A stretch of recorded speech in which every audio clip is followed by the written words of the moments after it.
इस वीडियो में हम लोग हल करेंगे अध्याय 6 का। और यहाँ पे देखिए ये जो दिया हुआ है, देखिए यहाँ पे जो है ना, इसको यहाँ पे जो दिया हुआ इसको बोलते हैं हम लोग डिपॉजिट फॉर्म बोलते हैं। ठीक है, तो देखिए हमारे पास ये वाला डिपॉजिट फॉर्म है, यानी कि बिल्कुल इसी की तरह है, मिलता जुलता है इसी के जैसा। तो देखिए इसको जो किस तरह से भरा जाता है तो हम लोग यहाँ पे देख लेते हैं। ठीक है, और इसके बाद जो इसका जो प्रश्न होगा उसको हम लोग हल करेंगे। तो देखिए सबसे पहले यहाँ पे जो है दिया हुआ है दिनांक। ठीक है, तो दिनांक यानी कि जिस दिन आप इसको भरने जाइएगा, यानी कि बैंक में पैसा जमा करने के लिए, तो आप यहाँ पे जो है दिनांक भर सकते हैं। जैसे कि मान लीजिए आज का डेट है 29 तारीख, तो हम लोग लिखें 29/7/2023। देखिए यहाँ पे एक डेट है और साथ में एक डेट यहाँ भी है, तो यहाँ भी हम लोग भर लेंगे 29/7/23। ठीक है, इसके बाद देखिए यहाँ पे जो है ना शाखा यानी कि दिया हुआ ब्रांच, तो हम लोग यहाँ पे क्या करेंगे, जैसे कि हम लोग यहाँ पे समस्तीपुर में है, तो यहाँ पे हम लोग लिखेंगे समस्तीपुर। ठीक है, शाखा में, क्योंकि शाखा में मेन ब्रांच में हम लोग भर रहे हैं, इसलिए यहाँ पे हम लोग समस्तीपुर देंगे। ठीक है, यहाँ भी देखिए शाखा है, तो यहाँ भी हम लोग शाखा में दे देंगे। ठीक है, इसके बाद देखिए यहाँ से जैसे आप देखिएगा कि यहाँ पे अकाउंट नंबर है, इस खाता संख्या है। तो देखिए खाता संख्या जो भी आपका खाता संख्या होगा तो आप यहाँ पे भर सकते हैं। चलिए हम यहाँ पे कुछ भी खाता संख्या देते हैं, 3 5 7 9 6 4 0 0 0 0 7 5 3 2। ठीक है, तो देखिए यहाँ जो खाता संख्या दिया हुआ है, ठीक बिल्कुल ऐसे यहाँ भी एक खाता संख्या दिया हुआ है। तो देखिए यहाँ पे जो खाता संख्या को भरे हैं वही खाता संख्या का हम लोग को यहाँ भी भर लेना है। जैसे कि 3 हो गया, 5 हो गया, 7 हो गया, 9 6 4, उसके बाद जो है 0 0 0 0 0। ठीक है, फिर से 0, उसके 7 5 3 2। देखिए यहाँ पे जो खाता संख्या भरा गया है। ठीक है, अब देखिए यहाँ पे क्या करना, जो भी आदमी के नाम से खाता होगा तो इसको यहाँ पे क्या करना होगा, उसका नाम लिखना होगा। ठीक है, तो चलिए यहाँ पे हम लोग किसी का भी नाम लिख लेते हैं, जैसे कि हम लोग यहाँ पे लिखते हैं राजकुमार। ठीक है, इसके बाद यहाँ भी आपको नाम लिखना होगा। उसके बाद जो है देखिए अगर मोबाइल नंबर है तो आप यहाँ पर मोबाइल नंबर भी दे सकते हैं। चलिए यहाँ पर मोबाइल नंबर देते हैं।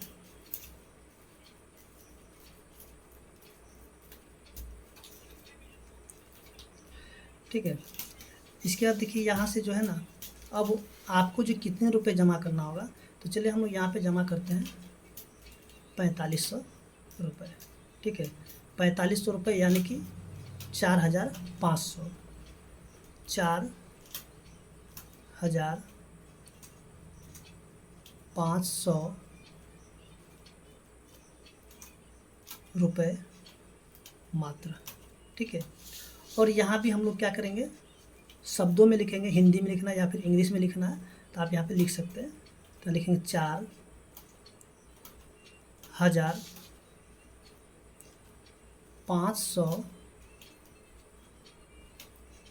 रुपये मात्र। और देखिए ये जो दिख रहे खाली जगह, तो इसमें आपको क्या करना, अंकों में लिखना है, यानी कि 4500। ठीक है, इसका देखिए यहाँ पे ये जो जगह है इसमें आपको कुछ भी नहीं करना, इधर का काम हो गया है। अब देखिए इधर हम लोग देख लेते हैं। तो देखिए यहाँ पे जो है ना, अब आप जो 4500 रुपये जमा कर रहे हैं तो उसमें जो नोटों की संख्या क्या होगा, यानी कि आप 500 के कितने नोट जमा कर, सॉरी 2000 के कितने नोट दे रहे हैं, 500 के कितने दे रहे हैं, फिर से 200 का कितना है, 100 का कितना है, 50 का कितना है, तो वो सारा क्रम जो आपको लिखना है। जैसे कि 2000 का हम एक नोट जमा कर रहे हैं। ठीक है, तो 2000 को क्या करें, एक से अगर गुना कर लेते हैं तो ये कितना हो जाता है। चलिए एक काम करते हैं, यहाँ पे गुना करते हैं, यहाँ पे हम लोग गुना का, तो एक को गुना कर लेते हैं 2000 से, तो कितना हो जाता है 2000 रुपये। ठीक है, 500 का नोट हम कर लेते हैं कितना, चलिए हम लोग 2 नोट कर लेते हैं। ठीक है, यहाँ पे क्रम संख्या है 2। तो ये कितना हो जाता है 1000। ठीक है, तो यहाँ पे 3000 हो गया। अब 200 का हम लोग लेते कितना 2, ये 3 नंबर में आ गया। ठीक है। या फिर आप यहाँ पे सीधे सीधे क्या कर सकते हैं, जैसे कि यहाँ पे 2 गुना में 200, तो कितना हो गया 400, ठीक है। तो कितना हो गया 3400 हो गया। और यहाँ पे जो हम लोग कर लेते हैं कितना 100 का जो हम लोग कितना नोट ले लेंगे 3400, ये हो गया तो 600 500 1100, तो यानी 11 नोट हम लोग ले लेते हैं, यानी कि क्रम संख्या 4 हो गया, ठीक है। तो यहाँ से हम लोग देखेंगे कि अब जो है लिखेंगे कितना, ये हो गया आपका 1100, ठीक है। तो अब इन सभी को जब जोड़ लेंगे तो देखिए यहाँ पे योग दिया हुआ, तो योग कितना हो जाएगा 4500, ठीक है। यहाँ लिखेंगे 4500। अब ये जो खाली जगह थी इसको हम लोग यहाँ से इसी करके इस तरह से भर देंगे, ठीक है। अब देखिए ये जो है ना यहाँ पे अब जो डिपोजिटर सिग्नेचर है, यानी कि जमाकर्ता का हस्ताक्षर, तो यहाँ पे जो जैसे कि जो भी जाएंगे जमा करने तो यहाँ पे अपना सिग्नेचर कर लेंगे, जिसे हम यहाँ पे लिख देते हैं, ठीक है। तो इस तरीके से जो है भर करके, और हमें क्या करना होगा, जो भी बैंक में होगा काउंटर वहाँ पे जा करके हम लोग को दे देना होगा रुपए के साथ। इसके बाद जो हम लोग अब आगे देखते हैं इसका जो कि अभ्यास 3 है। देखिए अभ्यास 3 में जो दिया हुआ है, कहता है वर्तमान में भारतीय मुद्रा की सबसे छोटी इकाई प्रचलन में क्या है। तो देखिए यहाँ पे जो है ना सबसे छोटी इकाई अगर रुपए की मुद्रा की बात करेंगे तो पैसा है, ठीक है, पैसा, ठीक है, पैसा से नीचे कुछ भी नहीं है। इसके बाद जो दिया हुआ है 500 रुपये के 100 नोट, सॉरी 5 रुपये के 100 नोट कितने रुपए के बराबर होंगे। तो इसके लिए हमें क्या करना है, देखिए प्रश्न संख्या जो कि 1 का 2 नंबर है, क्योंकि 1 का 1 हमने यहाँ पे बना दिया है, 1 का है ये 2 नंबर, कह रहा है कि 5 रुपये के 100 नोट कितने रुपए के बराबर है। तो इसको हम लोग क्या करेंगे, 5 को गुना करा देंगे 100 के साथ, ठीक है। 5 को जब 100 से गुना करेंगे तो हो जाएगा 500, यानी कि 100 पचटकिया अगर ले लेंगे तो हो जाता है 500 रुपये। तो यहाँ पे हम लोग क्या लिखेंगे 500 रुपये, ठीक है। फिर से प्रश्न संख्या जो कि 3 दिया हुआ है 1 का, देखिए 10 रुपये प्रति कलम की दर से 15 कलम का मूल्य कितने रुपए होंगे। तो देखिए यहाँ पे क्या करना है, 1 कलम का कीमत कितना है 10 रुपये है, तो 15 कलम का दाम क्या होगा। तो देखिए इसको हम लोग गुना कर देंगे, यानी कि 10 को गुना करेंगे किससे 15 से, यानी 1 कलम का दाम है 10 रुपये, तो 15 कलम का दाम कितना हो जाएगा, इसको गुना करेंगे तो हो जाएगा 150 रुपये। तो यहाँ पे हम लोग 150 रुपये लिख देंगे। अब देखिए प्रश्न संख्या 4 है, 750 रुपये और 225 रुपये का अंतर रुपये में क्या होगा। देखिए अंतर का मतलब होता है घटाव, तो 750 रुपये में से हम लोग क्या करेंगे कि 225 को कर लेंगे घटाव, ठीक है। तो यहाँ पे हो जाएगा 5, फिर से 2, और यहाँ पे क्या बचेगा 5 बचेगा। देखिए घटाने के बाद अब बच गया कितना 525, तो यहाँ पे कितना है 525 रुपये हो जाएंगे। इसका देखिए यहाँ पे जो है ना कुछ प्रश्न दिया गया है, जैसे कि देखिए यहाँ पे सही मिलान करना है, जैसे कि देखिए यहाँ पे 50 जो दिया हुआ है, तो 50 यानी कि कैसे है, 5 को गुना कर दिया गया 10 से, तो ये 50 रुपये हो गया। अब देखिए 2000, तो 2000 को हम लोग कैसे लिख सकते हैं, देखिए अगर 100 को गुना करेंगे 20 से तो ये 2000 हो जाएगा, यानी कि इसका जो है ना यहाँ पे डी वाला ऑप्शन हो जाएगा, ठीक है। अब कह रहे 700, सॉरी चलिए ठीक है 700 रुपये, तो 700 रुपये कैसे हो जाएगा, तो ये देखिए 7 को गुना करेंगे 100 तब ना 700 हो जाएगा, तो ये वाला जो इसके साथ मिल जाएगा। अब देखिए यहाँ पे कुछ करना नहीं, बचा हुआ जो है मैंने कि 3 ठो तो भर गया, 1 ठो बचा हुआ, तो इसको जो हम लोग क्या करेंगे यहाँ पे ला करके मिला देंगे, ठीक है, कि 5500 रुपये है, और ये 11 को अगर 5 से गुना करें 55 होता, फिर यहाँ पे यानी कि 11 पचे 55, दोनों जीरो रख देंगे तो 5500 हो गया। अब देखिए यहाँ से जो प्रश्न संख्या 3 दिया हुआ है, 3 में क्या दिया हुआ है कि खाली बॉक्स में सही एवं गलत का निशान लगाइए। देखिए 500 रुपये 50 के 5 नोट के बराबर होते हैं, तो ये क्या हो जाएगा गलत हो जाएगा। क्यों गलत होगा, देखिए 500 रुपये है और ये 50 के जो 5 नोट है, 50 के 5 नोट को हम लोग गुना करके देखते हैं तो ये क्या हो जाता है 50 गुना 5 यानी कि 250 रुपये, लेकिन यहाँ पे कितना है 500 रुपये, इसलिए ये वाले क्या हो जाएंगे, ये वाले हो जाएंगे गलत। ठीक है, अब कहता है 500 रुपये का नोट मुद्रा की सबसे बड़ी इकाई है, तो देखिए ये भी क्या हो जाएगा गलत हो जाएगा।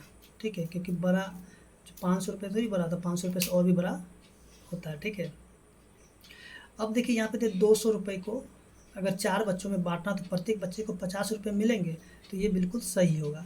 कैसे सही होगा, तो देखिए 200 रुपये को हम लोग क्या करेंगे 4 से अगर भाग कर देंगे तो बचेगा कितना 50। ठीक है, तो ये वाले सही हो जाएंगे। अब जो प्रश्न संख्या 4 दिया हुआ है 200 रुपये प्रतिदिन की दर से 20 दिनों की बचत कितना हो जाएगा 3500 रुपये। तो चलिए हम लोग यहाँ पे देखते हैं, वैसे तो गलत होगा, और यहाँ पे दिया हुआ कितना 200 रुपये की दर से, यानी कि 200 को गुना कर देंगे कितना 20 से, तो 2 दूनी 4 और तीनों जीरो ला करके रख देंगे, तो ये हो गया कितना 4000 रुपये। लेकिन यहाँ पे दिया कितना 3500 रुपये, तो 20 दिनों का बचत 3500 रुपये नहीं होगा, 4000 होगा, तो इसलिए ये भी क्या हो जाएगा गलत। अब देखिए 3000 रुपये में से 700 रुपये खर्च किए जाने पर क्या 2200 रुपये बचेंगे, तो ये भी क्या हो जाएगा गलत हो जाएगा, क्योंकि 3000 से जब हम लोग 700 रुपये घटा देते हैं तो बचता है 2300 रुपये, तो ये भी क्या हो जाएगा गलत हो जाएगा। ठीक है, तो इस तरह से जो प्रश्न संख्या 3 है हल हो चुका है। उम्मीद करते हैं कि आपको समझ में आ गया होगा। अगर आपको वीडियो अच्छा लगे तो वीडियो को लाइक कीजिए और चैनल को सब्सक्राइब कीजिए। इसके बाद यहाँ पे हम लोग देखेंगे जो कि प्रश्न संख्या दिया हुआ है 4। देखिए 4 में जो है ना सही उत्तर पर सही का निशान लगाना है।